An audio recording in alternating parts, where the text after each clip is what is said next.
स्वाध्याय प्रणेते पूजनीय पांडुरंग शास्त्री आठवले यांच्या जीवनावरील सत्याधिष्ठित कादंबरी देह झाला चंदनाचा.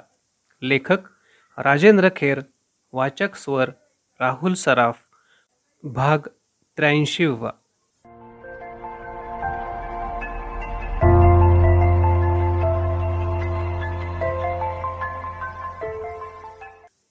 वैदिक श्रुती आणि स्मृती यांच्यामध्ये मानवाच्या जीवनाचा विकास घडवून आणण्याची ताकद आहे. वेदांना काळाची मर्यादा नाही, भौगोलिक मर्यादा नाही, भाषा, स्त्री, पुरुष, धर्म असा भेदाभेद नाही. आमचा दृष्टिकोन हा वैश्विक स्वरूपाचा दृष्टिकोन आहे. म्हणूनच आम्ही मॅक्स म्युलर, विंटरनित्झ, ट्रिवन अशा थोर पाश्चात्य तत्ववेत्यांना संत पुरुषच मानतो. आपल्या दिव्य संस्कृतीची परंपरा घराघरात नेण्यासाठी तुम्ही देवावर सारा भार टाकून आत्मविश्वासानं उभे ठाका. तुम्हाला तुमच्या हातानं प्रभू कार्य करायचं आहे. पांडुरंग शास्त्रींच्या अशा बोलण्यातून शिबिरार्थींचा आत्मविश्वास वृद्धिंगत व्हायचा. त्यांचा आतला आवाज जागृत व्हायचा. आज समाजापुढे आर्थिक प्रश्न नसून बौद्धिक प्रश्न आहे हे त्याला समजून चुकायचं. त्यामुळे प्रत्येक शिबिरार्थी स्वतःच्या क्षमतेनुसार कार्यप्रवण व्हायचा. त्या शिबिरातून असाच अनुभव प्रत्येकाला येत असे. या कार्यप्रवण झालेल्या शिबिरार्थींना अद्याप मार्ग मात्र मिळत नव्हता. कार्याची दिशा गवसत नव्हती. योग्य वेळी पांडुरंग शास्त्रीच आपल्याला मार्ग दाखवतील या विचारानं हे शिबिरार्थी वाट बघत होते. आणि पांडुरंग शास्त्रींच्या प्रत्येक पुढल्या शिबिरात त्या अपेक्षेनं सहभागी होत होते. त्या दिवशीच्या सायं बैठकीचं स्वरूप मात्र काहीसं वेगळं होतं.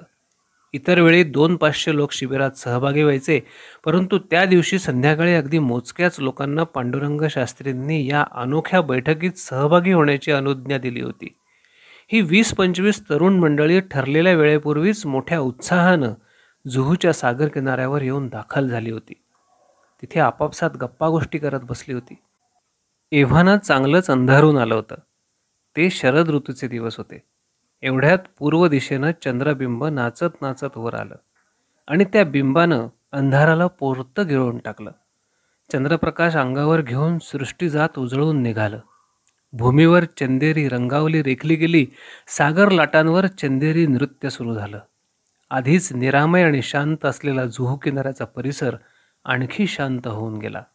तिथे वर्दळ होती, पण ती वर्दळही शांततेत विलीन होऊन गेली होती. तिथे ऐकू येत होता तो फक्त सागर लाटांचा खळखळाट, पण तो एकसुरी आवाज कर्णमधुर वाटत होता. सारं वातावरण एक प्रकारच्या आध्यात्मिक शांततेत गुरफटून गेलं होतं. त्याचवेळी पांडुरंग शास्त्री तिथे येऊन दाखल झाले. आकाशातल्या चंद्राप्रमाणे असलेलं त्यांचं लोभस व्यक्तिमत्व उपस्थितांच्या नेत्रांना शीतल भासलं. मात्र त्यांच्या करारी तेजस्वी मुद्रेकडे पाहून त्यांच्या मनातील खळबळ त्यांना सहज जाणवत होती. खवळलेल्या सागर तळी माणिक मोती लपलेले असतात, त्याप्रमाणे त्यांच्या मनाच्या तळाशी माणिक मोत्यांसारखं मौल्यवान विचारधन लपलेलं असणार याविषयी त्यांची खात्री झाली होती. परंतु कुणीही काही बोललं नाही. त्यांना बघताच सगळीकडे एकदम स्तब्धता पसरली. सभोवतालच्या शांततेत ती एकजीव झाली. काही न बोलता सर्वजण एकदम शांततेनं उभे राहिले. त्या खास बैठकीला आता प्रारंभ होणार होता. यथावकाश पांडुरंग शास्त्री त्यांच्यात येऊन बसले. मग त्यांनी बोलायला प्रारंभ केला. धारदार शब्द त्यांच्या मुखातून बाहेर पडू लागले. आपलं काठोकाठ भरलेलं अंतःकरण मोकळं करताना ते म्हणत होते, भारतातील घराघराचा ताबा घेण्यासाठी आज साम्यवादी लोकांचे कटोकटीचे प्रयत्न चाललेत, पण त्यांना यश लाभत नाही. काय कारण असू शकेल? ती मंडळी एक गोष्ट समजून चुकली आहेत.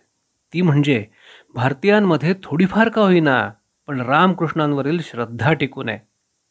आणि जोपर्यंत अशी श्रद्धा आहे तोपर्यंत भारताला लाल रंग कदापि चढणार नाही. अशा परिस्थितीत त्या साम्यवादी लोकांच्या समोर एकच मार्ग शिल्लक उरलाय, तो म्हणजे पद्धतशीर प्रयत्नांनी भारतीयांची ही श्रद्धास्थानं उद्ध्वस्त करून टाकणं. म्हणून रामकृष्णांवर अश्लीलतेचा आरोप करून ते लोक बिभत्स वाङ्मय छापत आहेत. सुंदर गुळगुळीत कागदावर सुबकपणानं छापलेलं हे वाङ्मय ते खेड्यापाड्यातून घरोघर फुकट वाटत आहेत. रामकृष्णांच्या विचारांपासून वंचित राहिलेला पंगू, भक्तीला उबगलेल्या आणि जड बनलेल्या आणि धर्मबंधनापासून मुक्ती इच्छिणाऱ्या अविचारी बावळट तरुणांपर्यंत हे वाङ्मय ती मंडळी पोचवत आहेत. ते वाङ्मय वाचून आपले हे तरुण रामकृष्णांना लाथा मारायलाही कमी करणार नाहीत. पांडुरंग शास्त्री काही वेळ बोलायचे थांबले. त्यांच्या तेजस्वी मुद्रेवर चंद्रप्रभा फाकली होती. त्यामुळे त्यांची मुद्रा अधिकच तेजस्वी दिसत होती. बोलताना ते थांबले तेव्हा त्या तरुणांपैकी रामदासबाई म्हणाले, या लोकांच्या मागे रशियासारखं बडं राष्ट्र उभं आहे ना, म्हणून त्यांचे हे उद्योग चाललेत. पांडुरंग शास्त्री म्हणाले, आज देशात 2 प्रमुख प्रवाह दिसतात हे खरं. रशियानं धाकदपटशाच्या बळावर आपलं राष्ट्र उभं केलंय, तर अमेरिकेनं भोगाच्या बळावर आपलं राष्ट्र उभं केलं आहे. अशा वेळी आपण काय स्वस्थ बसायचं? तुम्हीच विचार करा. भक्तीच्या बळावर आपल्याला आपलं राष्ट्र उभं करता येणार नाही का? रामकृष्णावरील भक्ती अधिक दृढ करायला नको का? अशा परिस्थितीत वेद, उपनिषद, गीता या सनातन ग्रंथातील विचार ज्या तरुणांनी समजावून घेतलेले आहेत त्या तरुणांची जबाबदारी निश्चितच वाढते. आपल्या संस्कृतीच्या रक्षणासाठी त्यांनी धावून गेलं पाहिजे. भक्ती, धर्म आणि अध्यात्म यांचं खरं स्वरूप लोकांना दाखवून दिलं पाहिजे. जेव्हा समाजातून भक्ती, धर्म आणि अध्यात्म यांच्याबरोबरच कृतज्ञता आणि वात्सल्य नष्ट होतं, तेव्हा भौतिकवादी लोक उभे राहतात. ते लोक संस्कृतीचा घात करतात. आपण आपली दैदिप्यवान संस्कृती तारली पाहिजे. Way of life, way of worship आणि वे ऑफ थिंकिंग या त्रयीतून संस्कृती उभी राहते.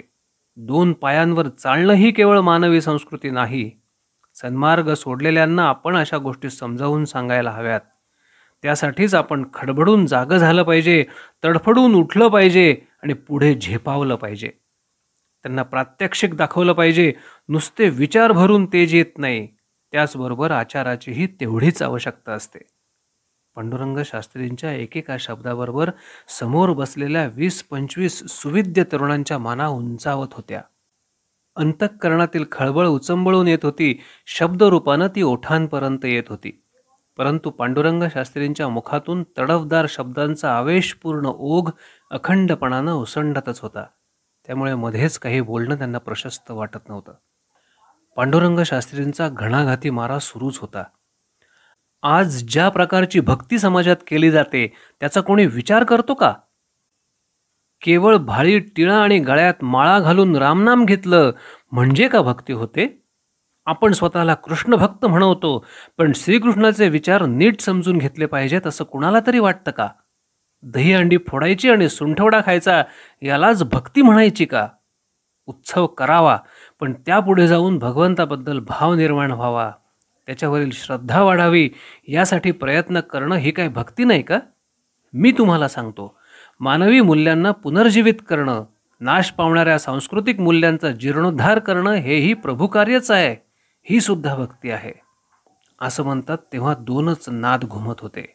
एक होता सागराच्या खळखळाटाचा नाद आणि दुसरा होता पांडुरंग शास्त्रींच्या मुखातून बरसणाऱ्या तेजस्वी शब्दांचा नाद. या 2 नादात सागर किनारी बसलेल्या तरुणांना तिसराही नाद जाणवत होता. तो होता त्यांच्या अंतर्यामीचा नाद. तो अंतर्यामीचा खळाळणारा नाद प्रत्येकाच्या कानाशी लागून सांगत होता, उठ, तुला आता कार्याला लागलं पाहिजे. हे माझं काम आहे, तुला त्यासाठी धावलंच पाहिजे.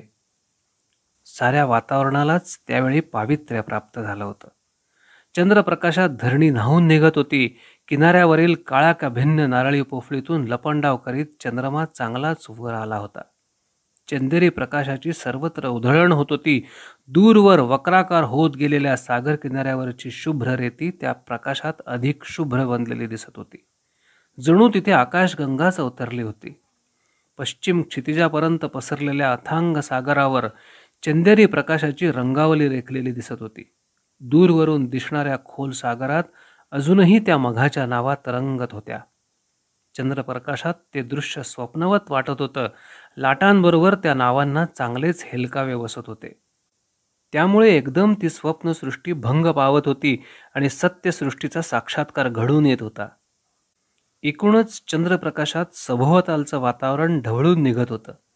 भरतीच्या समुद्र मंथनामुळे पाण्याच्या पृष्ठभागावर जणू फेनरूपी अमृत जमा झालं होतं, तर सागर तीरांवर चाललेल्या विचार मंथनातून चैतन्यरूपी अमृत निघत होतं.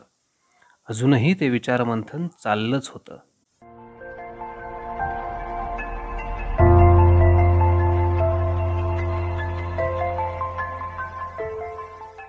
देह झाला चंदनाचा. लेखक राजेंद्र खेर. वाचक स्वर राहुल सराफ.